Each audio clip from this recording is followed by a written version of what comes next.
Dear future generations, I think I speak for the rest of us when I say, sorry. Sorry we left you with our mess of a planet. Sorry that we were too caught up in our own doings to do something. Sorry we listened to people who made excuses to do nothing. I hope you forgive us. We just didn't realize how special the earth was. Like a marriage gone wrong, we didn't know what we had until it was gone. For example, I'm guessing you probably know it as the Amazon desert, right?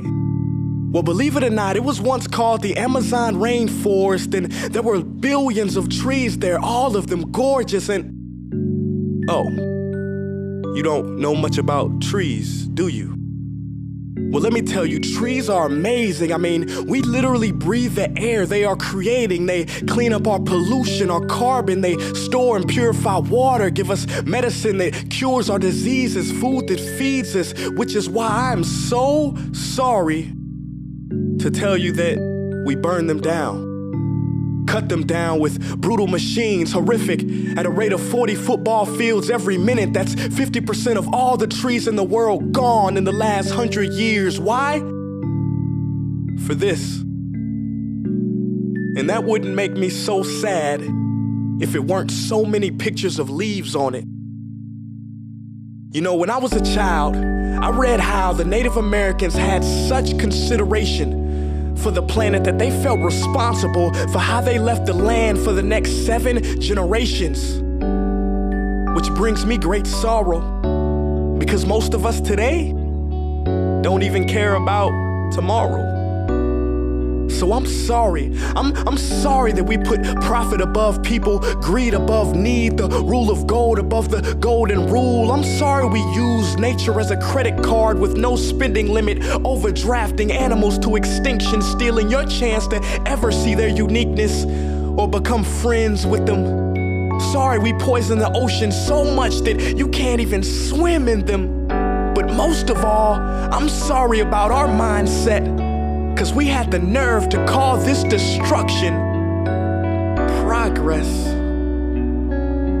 Hey Fox News, if you don't think climate change is a threat, I dare you to interview the thousands of homeless people in Bangladesh. See, while you were in your penthouse nestled, their homes were literally washed away beneath their feet due to rising sea levels. And Sarah Palin, you said that you love the smell of fossil fuels. Well, I urge you to talk to the kids of Beijing who are forced to wear pollution masks just to go to school. See, you can ignore this, but the thing about truth is, it can be denied, not avoided. So I'm sorry, future generations. I'm sorry that our footprint became a sinkhole and not a garden. I'm sorry that we paid so much attention to ISIS and very little to how fast the ice is melting in the Arctic. I'm sorry we doomed you, and I'm sorry we couldn't find another planet in time to move to. You know what? Cut the beat. I'm not sorry. This future, I do not accept it, because an error does not become a mistake until you refuse to correct it.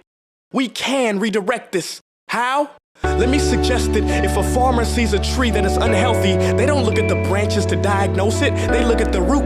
So like that farmer, we must look at the root, and not to the branches of government, not to the politicians run by corporations. We are the root, we are the foundation. This generation, it is up to us to take care of this planet. It is our only home. We must globally warm our hearts and change the climate of our souls and realize that we are not apart from nature, we are a part of nature. And to betray nature is to betray us. To save nature is to save us. Because whatever you're fighting for, racism or poverty, feminism, gay rights, or any type of equality, it won't matter in the least.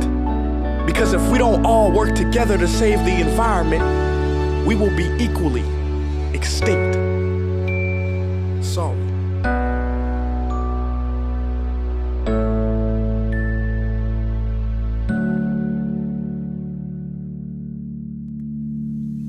Hey guys, for the past several weeks, I've been here in Africa, the heart of Africa, witnessing the horrific destruction of the rainforest, which inspired me to write this piece. Why are forests being destroyed at such an enormous rate? For this. Today we live in a world where destroying trees makes you money. So what can we, normal people, do about it? One way to directly fight the destruction is to stand for trees. By standing for trees, not only can you save the lives of trees, help forest communities, and protect the rights of animals to live in their homes, but you will also balance the amount of pollution that you yourself give off with your everyday activities, making you a part of the solution and not the problem. This is the option that I chose. But whatever way that you choose to stand for trees, do it. Because a wise man once said, when the rivers are all dried up and the trees cut down, man will then realize that he will not be able to eat money.